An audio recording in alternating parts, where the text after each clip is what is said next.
Rabbi syrah li sadri wa yassir li amri wahlul 'uqdatam min lisani yafqahu qawli.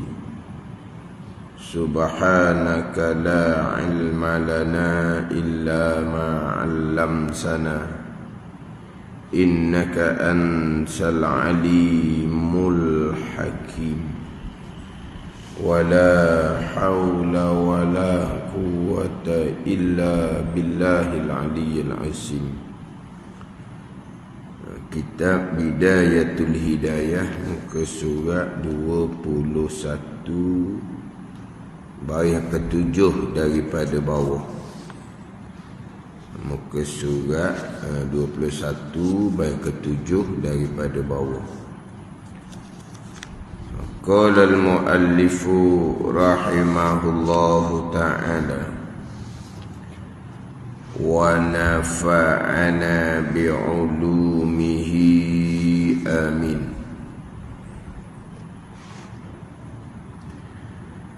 Dan firman-Nya firman Allah Subhanahu wa ta'ala,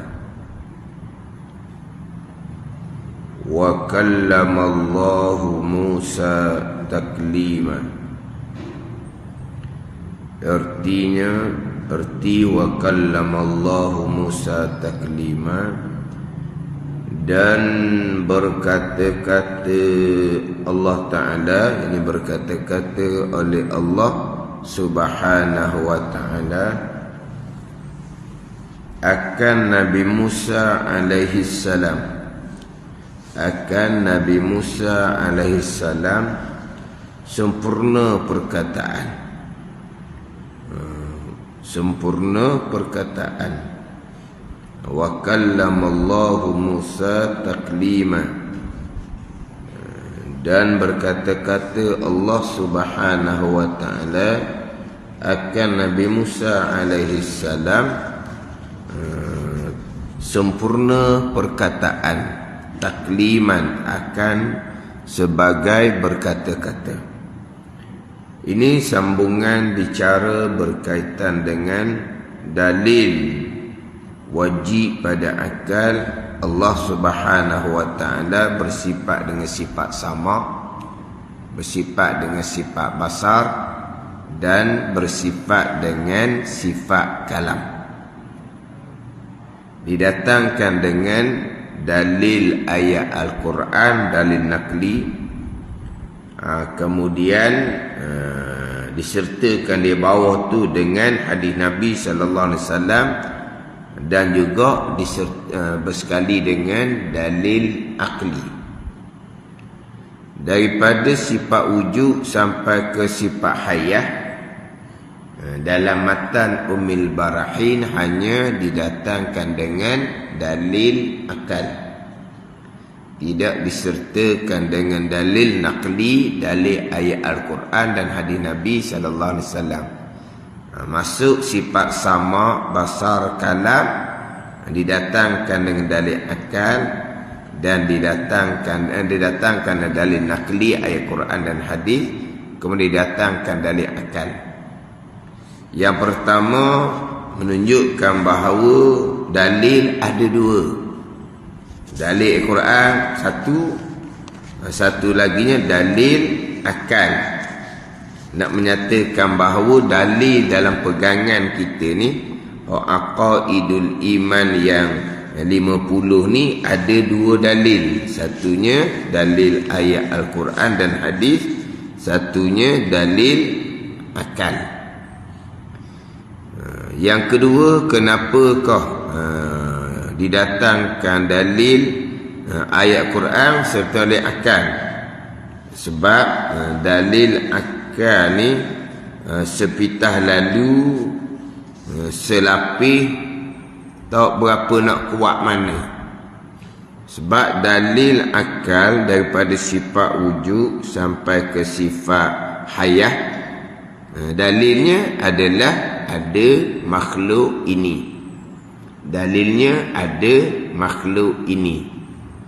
Jadi kalau pergi kepada samak basar kalam, dalilnya ada makhluk ini. Jadi sepitah lalunya selapih. Apa kaitan sama basar kalam dengan ada makhluk? Kalau dalil kudrah, iradah, ilmu hayah ada makhluk, terang jelas. Kalau Allah tidak bersifat dengan sifat kudrah, macam mana nak ada makhluk? Tak ada sifat iradah, ilmu hayah, macam mana ada makhluk? Itu terang jelas. Dalil Allah bersifat dengan sama basar kalam, ada makhluk. Jadi apa kaitannya Allah menjadikan langit dan bumi makhluk dengan sama basar dan kalam? Contohlah, kalau orang sendiri, orang yang pekak, boleh buat kerja molek-molek ada. Orang buta, macam-macam pekerjaan dia boleh buat walaupun dia buta. Orang bisu, gagah dia ni daripada orang yang boleh berkata-kata. Mana pekak, buta, bisu boleh buat kerja. Jadi kalau Allah tidak bersifat sama basar kalam, apa? Allah tak boleh buat langit dan bumi. Jadi apa kaitannya? Ada langit dan bumi menjadi dalil Allah bersifat dengan sama basar kalam. Jadi sepitah lalu tu. Tapi kalau perici molek, kalaulah apabila Allah tidak bersifat dengan sama basar kalam, akan bersifat dengan sifat yang mustahil. Pekak, buta, bisu, itu sifat kekurangan. Kalau Allah sendiri bersifat dengan sifat kekurangan, macam mana nak menjadikan langit dan bumi? Itu maknanya kalau perici kemah juga. Dalil wajib pada akal Allah bersifat dengan sama basar kalam dengan adanya makhluk ini. Dalam matan Ummi Barahim tu, kalau Allah tidak bersifat dengan sifat sama basar dan kalam, berarti Allah bersifat dengan lawang dia. Pekak, buta dan bisu itu sifat kekurangan. Sifat kekurangan mustahil atas Allah. Apakah dalil sifat kekurangan mustahil atas Allah? Dalilnya ada makhluk ni lah. Sebab sebelum kita berpegang secara satu-satu sifat wujud, qidam, baqi, sifat 20, wajib kita berpegang secara ijmal, secara kasar. Allah Subhanahu wa ta'ala bersifat dengan sifat kesempurnaan yang tidak terhingga banyaknya. Maha suci Allah daripada sifat kekurangan yang tidak terhingga banyaknya. Apakah dalil Allah bersifat dengan sifat kesempurnaan? Apakah dalil maha suci Allah bersifat kekurangan? Ada makhluk ini. Jadi mustahil Allah bersifat-sifat kekurangan, dalilnya ada makhluk ini. Jadi dalam matan Ibrahim tu, kalau Allah bersifat dengan sifat mustahil, pekak, buta, bisu, berarti bersifat dengan sifat kekurangan. Berarti setakat tu je yang kita berpegang mula-mula tu. Maha suci Allah bersifat kekurangan. Apa dalil? Maha suci Allah bersifat kekurangan, ada makhluk ini. Tu ya jadinya. Jadi maknanya dalil Allah bersifat sama basar kalam, dalil akal, ada makhluk ini jugalah. Yang pentingnya berdalil. Dalam bab pegangan tidak boleh taklid, turut orang semata-mata dalam bab pegangan, walaupun orang tu siapa sekalipun. Walaupun orang tu ulama besar sekalipun. Kenapa berpegang Allah Ta'ala bersifat dengan sama basar kalam?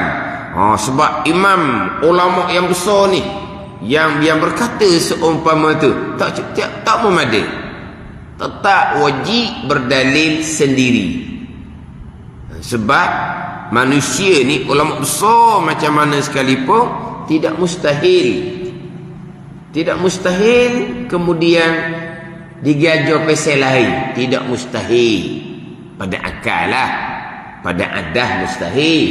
Segi pada akal harus berlaku. tiba-tiba ulama yang besar diajar kemudian Allah tak ada sama pasal kalamnya, contoh. Jadi kalau turut seseorang ulama besar sekalipun tidak memada, yang paling ditakuti adalah apabila taklid, turut orang lain dalam bab pegangan. Dekat nak mati, syaitan akan datang merupa, buat rupa orang tu.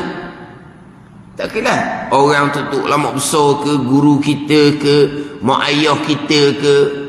Kenapa berpegang Allah bersifat sama basar kalam? Mak ayah aja gitu dah. Jadi berpegang turut mak ayah. Tidak berdalil. Dibibangi pada masa nak mati, syaitan akan datang merupa, buat rupa orang yang dituruti dalam bab pegangan. Dia pun kata salah itu aja. Allah bersifat sama basar kalam salah. Dia mati dah ni, dijumpa dah dengan Allah. Allah tak ada sama basar kalam, contoh syaitan. Dah diturut orang dalam bab pegangan dekat nak mati. Syaitan yang merupa orang tu kata tak ada hak sifat sama basar dan kalam. Dia pun turut balik. Tak ada. Ni akhirnya mati kerana kufur wal iyazzabillah. Dan bab pegangan wajib berdalil, sekurang-kurang dalil akal. Yang moleknya dalil ayat Al-Quran, bukan sifat sama basar kalam sahaja. Sifat wujud, kidam, baka, dalil ayat Al-Quran. Sifat amanah, sifat sidik, amanah, tabligh, fatanah, dalil ayat Al-Quran. Atuk comel pakai dalil Al-Quran. Tapi sekurang-kurangnya dalil akal. Sebab kewajipan mengenal Allah dan Rasul ni atas mukallaf, atas orang yang baligh serta berakal, orang yang sampai umur serta berakal. Jadi diwajibkan mengenal Allah dan Rasul, mengetahui dan berpegang akan aqaidul iman yang 50 ni wajib atas orang yang baligh sampai umur dan orang yang berakal. Orang yang berakal kurang-kurangnya pakai dalil akal. Yalah, kan kewajipan ni atas mukallaf, orang yang baligh sampai umur serta berakal. Kalau tidak berakal tak ada kewajipan. Jadi bila berakal, dalil pakai dalil akal. Tu sekurang-kurangnya. Tapi dalil sama basar dan kalam dalam matan Ummul Barahim didatangkan dengan dalil nakli ayat Quran dan hadis, disertakan dengan dalil akli. Hak terdahulunya dalil ayat Al-Quran. Allah Subhanahu wa taala bersifat dengan sifat sama dan basar, wa huwas samiul basir. Dan ia Allah yang mendengar dan yang melihat. Itu dalil sama dan basar, dalil ayat Al-Quran. Kemudian datang ke ayat keduanya, innani ma'akuma asma'u wa ara. Bahawasanya aku serta kamu keduanya. Ini Nabi Musa dan Nabi Harun alaihi wassalam. Aku mendengar dan aku melihat. Itu dalil sama dan basar, didatangkan dengan dua ayat Al-Quran. Nak mudahnya, wa huwas samiul basir. Bukan satu ayat ni, di hujung ayat. Bukan satu ayat ni daripada awal ayat sampai ke akhir. Ni dak ni. Apa ni? Sebahagian ayat di penghujung ayat. Apa apa? Dak. Wa huwas samiul basir je. Di awal tu laisa kamitslihi syai'un wa huwas samiul basir. Laisa kamitsli syai'un tu dalil mukhalafatuhu ta'ala lil hawadith. Dah ambil ujung dia. Wa huwas samiul basir. Pendek, kemudian dalil bagi dua sifat, sama dan basar. Tu mudah je. Nak berdalil dengan dalil ayat Quran ni mudah. Dalam kitab Hidayatus Sibyan, kitab nipis je, petunjuk bagi orang yang baru nak belajar. Dalam tu nama kitab tu, petunjuk bagi orang baru nak belajar. Pembicaraan sifat 20 ni bukan dalil akli, tetapi didatangkan dengan dalil ayat Al-Quran. Kitab nipis je. Hidayatus Sibyan, petunjuk bagi orang yang baru belajar. Tapi dalilnya jangan main, dalil Al-Quran. Mana apa tu? Orang baru belajar pun boleh benar-benar ambil dalil ayat Quran, sebab pendek sangat-sangat. Tapi sekurang-kurang dalil akal. Ini nak datangkan dalil sifat kalam.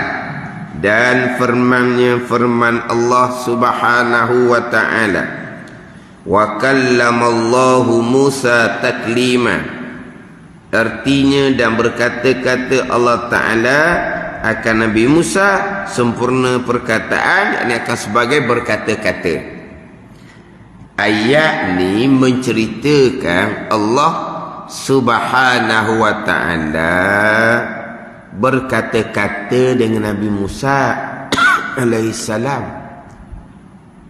Tapi apa yang Allah berkata-kata? Apakah perkataan? Mungkin dialog antara Allah Subhanahu wa ta'ala dan Nabi Musa alaihissalam. Wa kallamallahu Musa taklima, itu menceritakan Allah Ta'ala berkata-kata akan Nabi Musa alaihissalam. Adapun apa dialog perkataannya, bukan wa kallamallahu Musa taklima. Dialog ni banyaklah. Antaranya anallahu la ilaha illa ana fa'budni wa aqimis salata li zikri. Itu di antaranya. Wa ma tilka biyaminika ya Musa. Itu di antaranya. Wa ma tilka biyaminika ya Musa. Apakah yang ada di tangan kanan engkau ya Musa? Itu di antaranya. Di antaranya qala lam tarani walakin zur ilal jabal fa in istaqarra makanahu fasawfa tarani. Itu di antara tu. Di antara perkataan yang Allah Ta'ala berkata-kata dengan Nabi Musa alaihi salam. Bukan wa kallamallahu Musa taklima, itu menceritakan Allah berkata-kata Nabi Musa alaihi salam. Jadi bila Allah berkata-kata Nabi Musa alaihi salam, lazimlah di zat Allah ada sifat kalam. Kemudian Allah berkata-kata akan Nabi Musa AS ni, kalau jalanan Imam Asy'ari dengan makna Allah Ta'ala menghilangkan akan hijab antara Allah Subhanahu wa Ta'ala akan Nabi Musa, dan memperdengarkan akan sifat kalam Allah yang qadim, yang tidak berhuruf, yang tidak bersuara. Itu atas jalanan Imam Asy'ari lah. Bukan Allah berkata-kata kemudian Allah diam, bukan.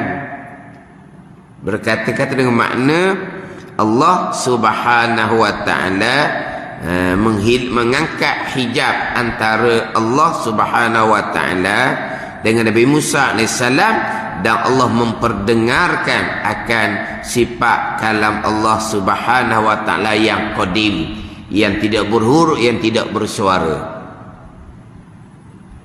Ya, macam mana Nabi Musa boleh dengar sifat kalam Allah yang tidak berhuruf, yang tidak bersuara? Sifat kalam Allah ada. Apabila sifat kalam Allah ada, maka boleh dengarlah, sebab perkara yang ada. Tak ada suara nak dengar macam mana? Ada suara baru boleh dengar, itu ada. Hak sama-sama, hak biasa-biasa. Ada ni? Hak ada. Kita hanya mendengar akan suara bunyian. Kalau tak ada suara, kita tak akan boleh dengar. Itu ada. Boleh berlaku atas dunia kepada manusia perkara yang menyalahi adah. Ini ceritaan lah ni. Orang buta, kerja dianya panjat pokok nyo, kerja dia. Orang buta, kerja dia panjat pokok nyo. Panjat pokok nyo ni tak akan jadi sesak. Pada ni jadi sesak. Naik ke atas tak jumpa jalan. Tak akan disesaknya panjat pokok nyo ni. Tapi kalau orang nak tipu dia, awak naik pokok nyo tu, ada buah nyo hok muda.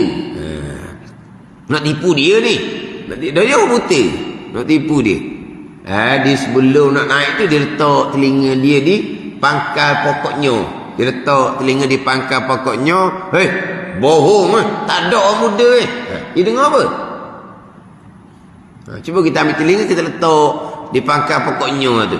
Silap gaya masuk semut dalam telinga kita. Dia dengar apa? Allah Subhanahu Wa Ta'ala tutup pandangan mata dia. Jadi Allah Ta'ala memperkuatkan pendengaran dia. Walaupun tak ada bunyi, tapi Allah beri dia dengar. Sebab buahnya muda tu ada ke tak ada? Mana kalau ada, dia bunyi ada. Kalau tak ada, tak ada. Dan Allah tutup penglihatan dia, orang buta. Allah mana ni? Mana pelebihkan pendengaran dia. Dia boleh dengar walaupun tak ada bunyi. Kita boleh dengar yang ada bunyi ni ada. Dalam syurga Allah Subhanahu Wa Ta'ala, ahli syurga akan ditambahkan pendengaran dianya 10,000 pendengaran dianya. Tiap-tiap ahli syurga. Maka ahli syurga dapat mendengar walaupun tidak ada bunyi-bunyian, walaupun tidak ada suara. Jadi yang kita dengar ada bunyi ni ada juga hak sama-sama. Dari segi akal harus kita dengar satu perkara yang tidak ada bunyi. Jadi Nabi Musa AS diperdengarkan akan sifat kalam Allah yang qadim, yang tidak buruk, yang tidak bersuara. Tapi apa yang Nabi Musa dengar tu, makna maksud dia, kalau dengan bahasa Arabnya, anallahu la ilaha illa ana. Tu. Kalau apa yang Nabi Musa dengar bukan anallahu la ilaha illa ana. Ni akulah Allah Ta'ala, tiada Tuhan melainkan aku. Bukan perkataan tu. Tapi apa yang Nabi Musa dengar daripada sifat kalam Allah yang qadim tu, kalau kira dengan bahasa Arab, bunyi dia gitu. Anallahu la ilaha illa ana fa'budni wa aqimis salata li zikri. Bunyi gitulah kalau bahasa Arab. Tapi bukan Nabi Musa dengar perkataan yang seumpama tu. Itu atas jalanan Imam Asy'ari, jalanan Imam Maturidi.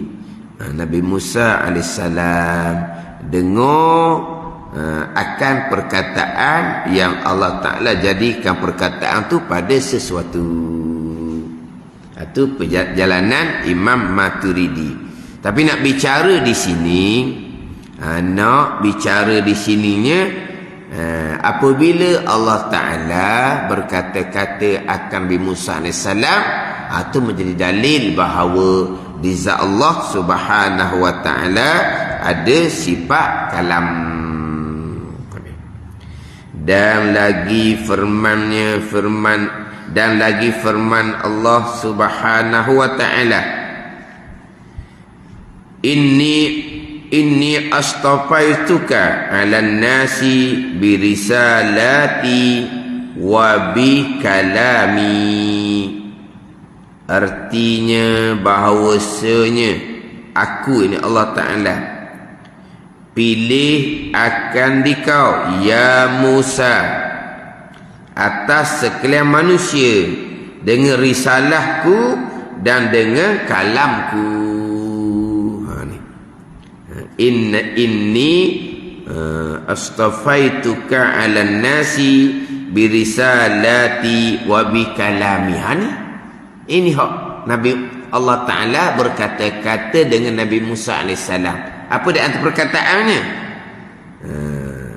bahawasanya aku Allah Ta'ala pilih akan dikau ya Musa atas kalangan manusia dengan risalahku dan dengan kalamku.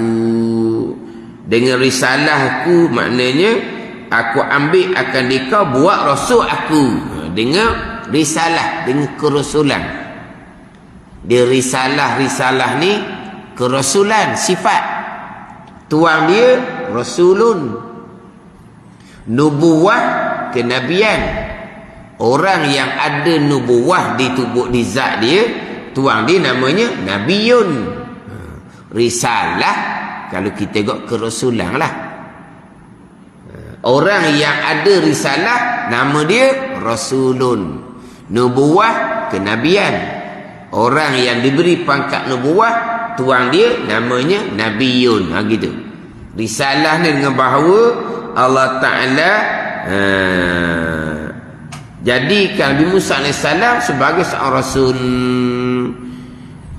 Wabi kalami, dan dengan kalam aku, dengan bahawa disertakan dengan kitab Taurat kepada Nabi Musa AS. Jadi Allah Ta'ala utuskan Nabi Musa akan sekalian manusia dengan kerasulan dan dengan kalam Allah, yakni kitab Taurat. Jadi apabila disebut dengan kalam aku, berarti di zat Allah Subhanahu Wa Ta'ala ada sifat kalam. Jadi dua ayat didatangkan. Tapi hak biasanya didatangkan wa kallamallahu Musa taklima. Tu lebih mudah nak ingat. Jadi samak basar didatangkan dua ayat. Sifat kalam didatangkan dua ayat. Dua ayat ni bagi dalil sifat samak basar dan juga sifat kalam. Jadi hak dalil-dalil Al-Quran menunjukkan bahawa sifat 20 sumbernya Al-Quranul Karim. Tapi susunan wujud kinabakak disusun oleh ulama. Sumbernya Al-Quranul Karim lah. Samak basar kalam sumbernya Al-Quranul Karim. Wujud kidam baka sumbernya Al-Quranul Karim. Ini dalam bab akidah ni nak reka macam mana? Sehingga kan ada orang ceramah dia kata, oh sekarang orang mengajar sifat 20, satu-satu sifat didatangkan dengan ayat Al-Quran. Nak cerita kepada orang ni bahawa sifat 20 ni Quran juga. Dan memanglah.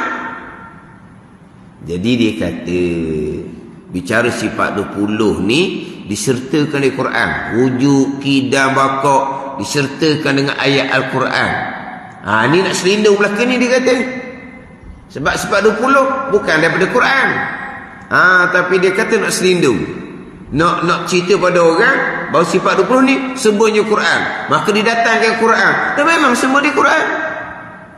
Liput ni dia menafikan. Itu bukan Quran lah tu. Wujud kena bakak bukan Quran. Ni samak basar kalam bukan Quran.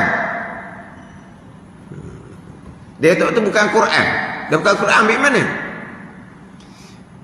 Apabila dibicarakan sifat 20 dengan ayat Quran, dia kata nak helah. Nak helah, nak cerita pada orang sifat 20 main di Quran juga. Jadi maknanya bukan main di Quran pun. Tapi nak selindung nak kata Quran juga. Faham tak ni? Walha kalau kitab-kitab yang besar memanglah dengan ayat Al-Quran. Tadi Hidayatus Sibyang je. Hidayatus Sibyang je disertakan dengan ayat Al-Quran. Kita biasa duduk belajar dalil akal je. Tu kitab kecil. Semua kitab dengan ayat Quran belaka. Tapi dia dengar orang mengajar 40, dia disertakan ayat Quran. Ni helah ni, dia kata helah. Nak selindung, nak cerita pada orang ramai bahawa sifat 20 mai di Quran juga. Walhas sifat 20 bukan mai di Quran dia kata. Tu pelik. Susunan sifat 20 memanglah bukan susunan Al-Quran. Susunan bukan sifat 20. Susunan kitab fiqh tu pun tak ada pada masa Nabi. Kitabut Taharah, kitabus solah. Tak ada masa Nabi susun gitu. Quran hadis tak susun gitu. Ulama yang susun. Tapi taharah semuanya Quran dan hadis. Bab sembahyang semuanya Quran dan hadis. Memang tidak ada dalam Quran disusun. Kita pekoh pergi satu-satu bab. Sama juga dengan sifat 20. Kaedah susunan tu memang tak ada dalam Quran hadis. Tapi sumbernya mana? Quran hadis lah. Dia kata sifat 20 bukan hak Quran. Hak Greek Yunan dia kata. Hak orang kafir. Ni ada hak golongan yang seumpama tu. Nak suruh tolak sifat 20, akidah nak suruh ikut dia. Nak suruh tolak sifat 20, akidah nak suruh turut dia. Nak turut dia macam mana? Bak akidah pun cukai cemakin, bak pekoh pun cukai cemakin, bak tasawuf lagi jauh. Nak turutkan seumpama tu.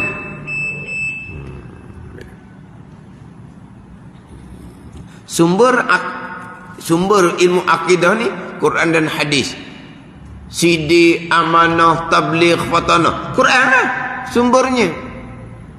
Tapi kita kadang-kadang tak pandai Quran, kita hanya pakai hukum akal, dalil hukum akal. Itu memadalah untuk kitanya. Tapi sumbernya Rasul, sidik, amanah, tabligh, fatanah, Quran lah.